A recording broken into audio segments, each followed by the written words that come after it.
Hey guys, Chris Honeycutt here with some more Thursday Thoughts. Today we're talking about the path of leadership. Anytime that you're on a journey, anytime you're taking a walk, you have a start and a finish. My mentor John Maxwell once said, dreams require down payments. Dreams are free, but the journey is not. There is a price to pay. When you find your why, you'll find your way. When you develop your will, you'll embark on your way. Many people start, but few finish. Your journey of growth, it will cost you something. Comfort, convenience, spare time, money. But we need to see this as a down payment on a dream. The path of leadership, this journey of growth that you're on, it's not always so simple. I'm reminded of Psalm 119, verse 105, where it says, your word is a lamp for my feet, a light on my path. Before there was electricity, you had to carry this little lamp or torch around you. It was to give you enough light so you could see where you're going. You're not stumbling around. Without that torch, you could fall, you could get off track, you could take the wrong turn. And so our personal growth journey works the same way. Wisdom and insight helps guide us to where we're wanting to go. So I have found on my own journey of growth, on my own path of leadership, that I need to start off on a certain base level. John Maxwell has actually put this together in his 5 levels of leadership. I've taught on this numerous times, and it's a very clear way of understanding this journey of growth that we need to be on. You're not going to probably start off on level 5. That's the highest peak of this journey. But most of us will start off on level 1. And level 1, the lowest level of leadership, is positional.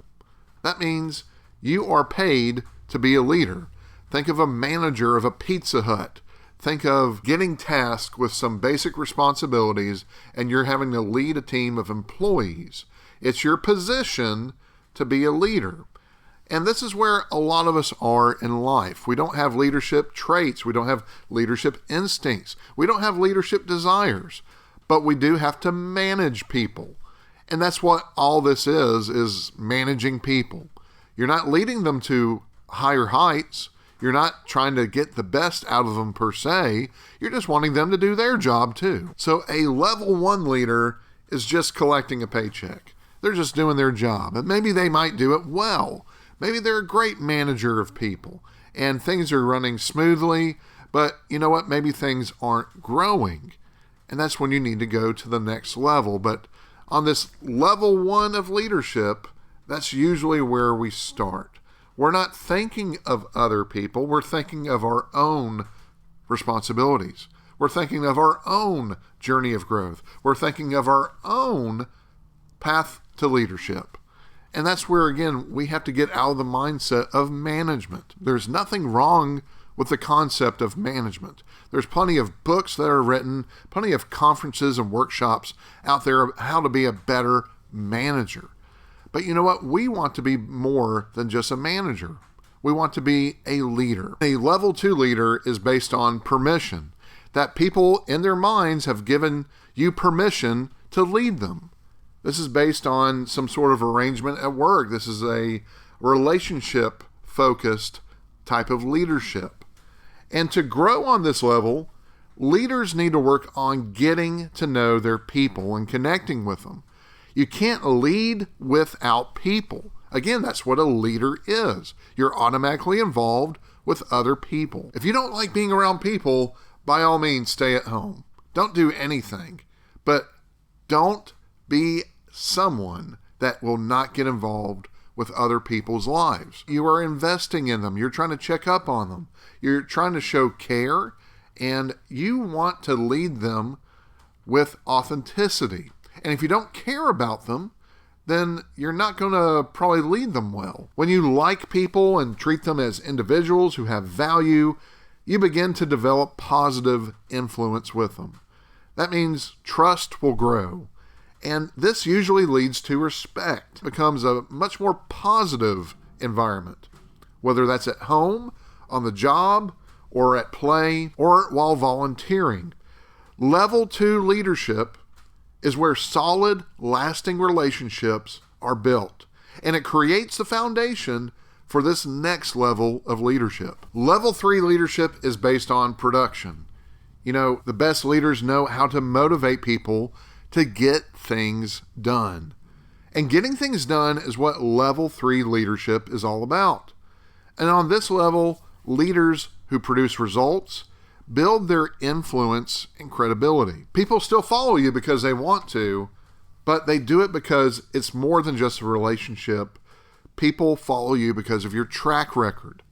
And so the production level is where leaders can become change agents. Work gets done, morale improves, profits go up, turnover goes down, and goals are achieved. The more you produce, the more you're able to tackle tough problems and face difficult issues. Leading and influencing others becomes fun because when everyone is moving forward together, the team rises to another level of effectiveness. So what comes more naturally to you so far in these levels of leadership? Is it permission that in their minds that they've allowed you to lead them, or has it gone beyond that now? And as we go up the notches on the levels of leadership, a lot of us, that's where we peak. A lot of us never grow beyond a level 3 leader. To be a level 4 leader, you must be focused on people development. That means level 4 leadership can be summed up in one word: reproduction. You see, the goal at this level is to identify and develop as many leaders as you can by investing in them and helping them grow. People development is that extra level of care, extra level of investment. You're trying to not only reproduce yourself, you're trying to grow the team. You need other people. And so if you need other people, you need them to be at their best. You need them to realize their potential. And that's where you as a leader can come in and help them grow. When there are more leaders, more of the organization's mission can be accomplished. The people you choose to develop may show great potential for leadership, or maybe they're just diamonds in the rough. But the main idea is the same. When you invest in them, you reproduce leadership. The more that you raise up, the more you'll change the lives of all members of your team. As a result, people will follow you because what you've done for them personally. And as an added bonus, some of those mentoring relationships are likely to last a lifetime. To grow at the people development level, you need to make investment a priority and take intentional steps every day to help other people grow. And if you do that consistently for long enough, you may begin to reap the rewards of that next level. You're growing your team. In fact, you can even multiply your team. Go to multiple locations. Say you have a shoe store. You can open up another shoe store. You can franchise this thing because now you've developed other leaders. You've reproduced not only yourself, but you've helped other people realize their potential. They'll be able to add their own unique gifts, unique traits to your organization. And so does it stop there at level 4? You know what? To develop other people, that's a pretty high achievement. But you know what? To get to level 5, that's something special. And this we call the pinnacle. Level 5 leadership is the highest level of leadership, and it's also the most challenging to attain. It requires longevity as well as intentionality. You simply can't reach level 5 unless you're willing to invest your life into the lives of others for the long haul. But if you stick with it, and continually focus on both growing yourself at every level and developing leaders who are willing to develop other leaders, you may find yourself at the pinnacle. So that's kind of where level 5 really starts working, is not only are you developing other people, those people that you've developed are now developing other people. And so you become kind of the origin, the genesis of that leadership structure. But here's the thing, to be a level 5 leader, it requires commitment. Sometimes we don't always have that commitment. Sometimes we're quick to pass that mantle of leadership on to others because we don't really want to see it through. We get into retirement mode. I've done a good enough job. Now it's someone else's responsibility. But a pinnacle level 5 leader is someone that's in it for the long haul. Not every business, not every organization is suited for this kind of leader, but for a lot of organizations, this is the type of leader where it's someone who started the company, someone that came in as a CEO and really turned things around and has really left his mark on the company, maybe in the ministry context as a founding pastor. But regardless, this is where a level 5 leader sticks around. A level 5 leader is continuing to invest in others, even if they're not getting direct benefit from it. Level 5 leaders also develop other level 5 organizations, and they create opportunities that other leaders don't. Because let's face it, human beings by our nature are selfish, we're prideful. We don't want other people to do better than us. We don't want to see new things get started without us getting the credit. And that's not really what a level 5 leader would desire. A level 5 leader would delight knowing that those that he helped mentor, develop, and lead to greater heights now are doing the same things themselves. So what this creates at the end of the day is a legacy. These are legacy leaders. People follow them because of who they are and what they represent. In other words, their leadership gains a positive reputation. And as a result, level 5 leaders often transcend their position, their organization, and sometimes their industry. I can think of many historical leaders that would fit this bill, but I know one that's very easily available is Walt Disney. Walt Disney was really just a cartoon artist for a newspaper, and that turned into him being an animator, making cartoons for the big screen, and then making movies. And then he had this crazy idea to open up an amusement park in Southern California. And then he had a bigger idea than that.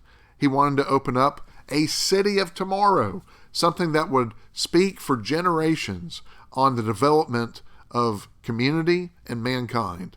And that turned into really just another theme park, but it's where Walt Disney started branching out beyond just being a cartoonist. But we think of those legacy leaders, those that transcend their category, that transcend what they started off as. So to sum it all up, these levels of leadership, think of them like a staircase.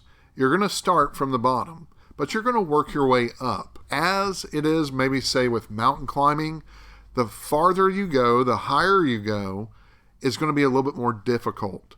And it's going to require more commitment, more resolve to go to the next level. But you can do it. And I would encourage you to think of ways that you can grow as a leader. And the easiest way to grow as a leader is to get to know your people. Get involved with your people. Take your people out to lunch, out for coffee, have them over to your house. Have staff retreats, do anything that you can do to build that relationship. And that's where you build trust. And when you build trust, they give you permission to lead, but also permission for you to invest in them, for you to develop them into the leader that you need them to be. So as you walk this path of leadership, as you go along this journey of growth, know that you can go to a higher level. Part of you being a level 5 leader means that you may have reached the pinnacle, you may have reached the top of the mountain, but now you get to watch those that you developed, those that you helped grow in their potential as a leader, scale another mountain. And then you'll have some company at the top. That's it for Thursday Thoughts. Have a great day.